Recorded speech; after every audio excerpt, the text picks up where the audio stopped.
Hello, my dear friends. Welcome again to our YouTube channel Legal Education. Hope you all are good. In our today's class, we will discuss the meaning and difference between crime and civil wrong. So let's begin, guys.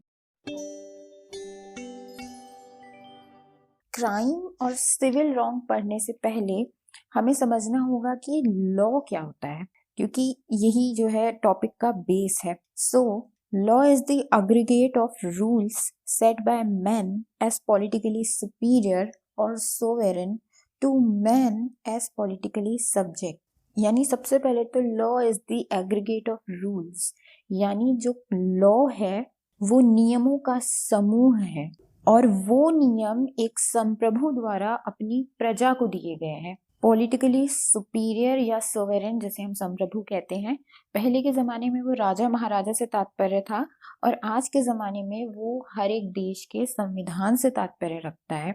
यानी पहले जो थे राजा महाराजा कुछ कानून देते थे अपनी प्रजा को और वो उनको मानने पड़ते थे, और आज हर एक देश का संविधान कुछ न कुछ कायदे कानून बनाता है जो कि उस देश के नागरिकों को मानने पड़ते हैं. Law is a command enjoining a course of conduct to be observed by all the members of the society and is backed by a sanction. दूसरी भाषा में हम लॉ को एक कमांड भी कह सकते हैं, यानी किसी का ऑर्डर जो हमें मानना ही पड़ेगा.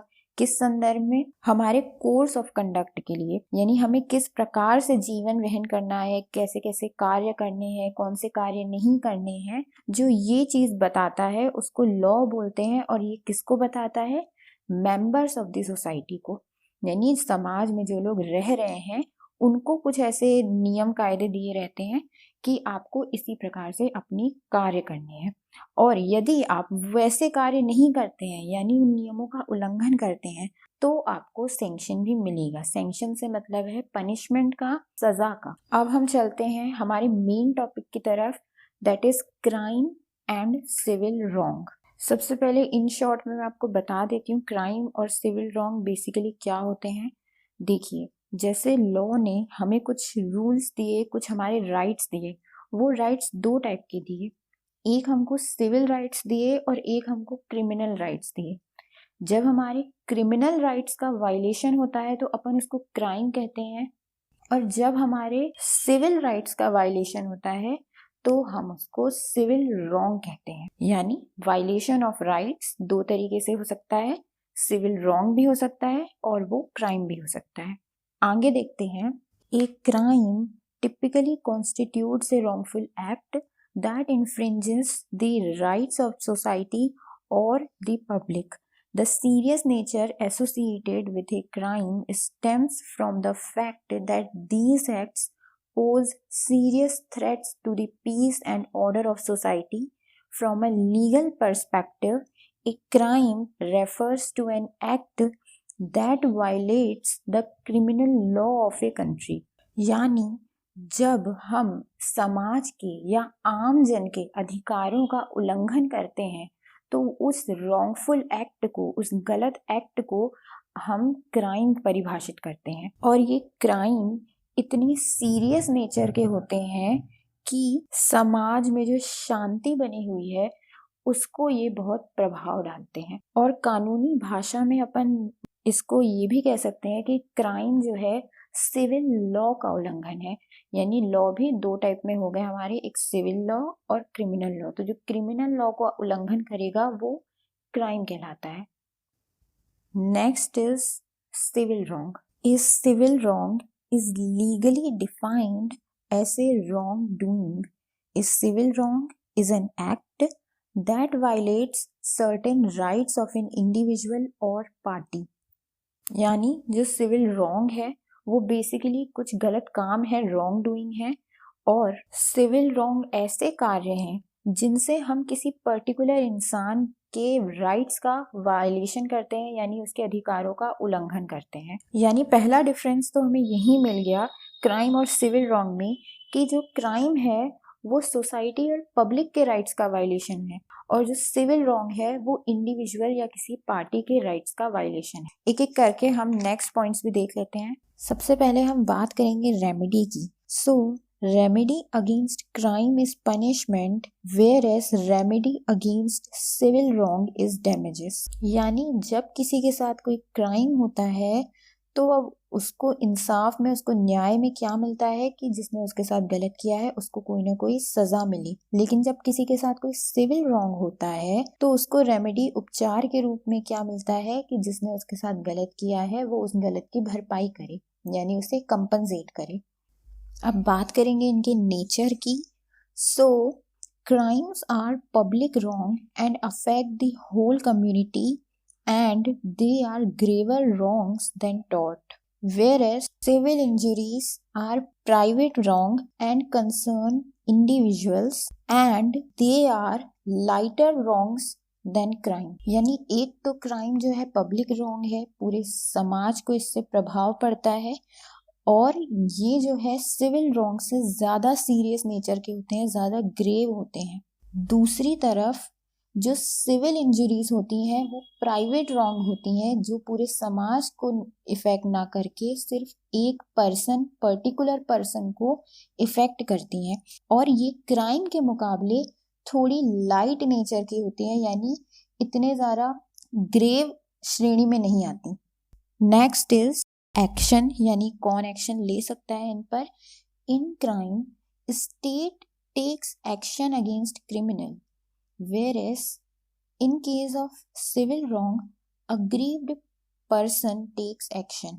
जब किसी के साथ कोई क्राइम होता है तो ऐसी स्थिति में एक स्टेट जो है क्रिमिनल के अगेंस्ट केस फाइल करती है, लेकिन सिविल रॉन्ग में ऐसा नहीं होता। सिविल रॉन्ग में जिसके साथ गलत हुआ है वो पर्टिकुलर पर्सन केस फाइल करता है। बात करेंगे इनकी प्रोसीडिंग्स की। So the proceeding in case of crime is criminal proceeding and is tried in criminal courts, whereas the proceeding in case of civil wrong is civil proceeding and is tried in civil courts। जब किसी के साथ कोई crime होता है तो उसमें जब वो कोई लीगल एक्शन लेने जाते हैं तो उन सारी प्रोसीडिंग्स को हम क्रिमिनल प्रोसीडिंग कहते हैं और वो एक क्रिमिनल कोर्ट में होती हैं।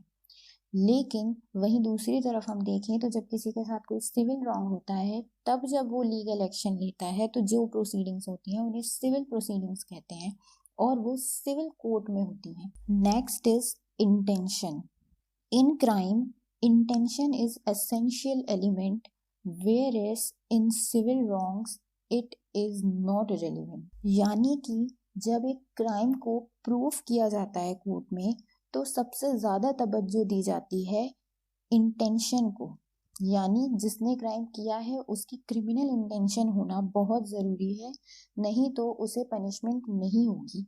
लेकिन दूसरी तरफ सिविल रॉन्ग्स में इसका कोई ज़्यादा महत्व नहीं है, यहाँ इंटेंशन नहीं देखी जाती, यहाँ सिर्फ देखा जाता है कि उसके हाथों कुछ गलत हुआ है जिससे किसी को कोई नुकसान पहुंचा। Next is burden of proof beyond a reasonable doubt, that is in case of crime burden of proof is always on the state और government, whereas preponderance of evidence, that is in case of civil wrongs the burden of proof falls on the plaintiff। यानी कि एक में हमने देखा crime में beyond a reasonable doubt, यानी जब हम एक क्रिमिनल सूट फाइल करते हैं, यानी जब स्टेट या गवर्नमेंट किसी विक्टिम की तरफ से क्रिमिनल सूट फाइल करती है किसी कोर्ट में, तो कोर्ट तो सबसे पहले ये मान के चलती है कि कोई क्राइम हुआ ही नहीं है, यानी ये पूरा बर्डन ऑफ प्रूफ जो है स्टेट या गवर्नमेंट के ऊपर है कि वो कोर्ट को साबित करे कि क्राइम हुआ है। और दूसरी तरफ सिविल रॉन्ग में प्रीपोंडरेंस ऑफ एविडेंस चलती है, जिसके अंतर्गत एक प्लेंटिव जाता है और वो अपने कुछ एविडेंसेस रखता है कि मेरे साथ गलत हुआ है। इसके बाद डिफेंडेंट को मौका दिया जाता है कि वो कुछ ऐसे एविडेंसेस रखे जिससे ये प्रूफ हो कि उसने कुछ गलत नहीं किया, यानी वहाँ एविडेंसेस को ज़्यादा महत्व दिया जाता है, वहाँ कोर्ट कुछ भी प्रिज्यूम करके नहीं चलती। लेकिन क्रिमिनल रॉन्ग में कोर्ट यही प्रिज्यूम करके चलती है कोई भी क्राइम नहीं हुआ है। Next is benefit of doubt.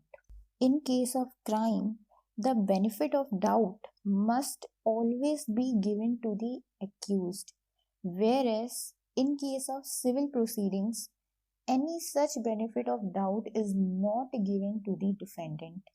यानी कि जब कोई भी क्रिमिनल प्रोसीडिंग होती है तो जो उसमें दोषी होता है उसको बेनिफिट ऑफ डाउट मिलता है, यानी कोर्ट को जहां भी जरा सी भी शंका होगी कि एक्यूज्ड ने क्राइम नहीं किया है तो उसका पूरा पूरा उसे बेनिफिट दिया जाएगा। यानी 1% भी अगर शंका है कि यहाँ पे वो दोषी नहीं है तो इसका बेनिफिट उसे मिलेगा। लेकिन सिविल प्रोसीडिंग्स में ऐसा कोई भी बेनिफिट ऑफ डाउट एक्यूज्ड को नहीं मिलता है, यानी वहां पे सिविल रॉन्ग को प्रूव करना क्राइम के कंपैरिजन में थोड़ा इजी रहता है। Next is prior action.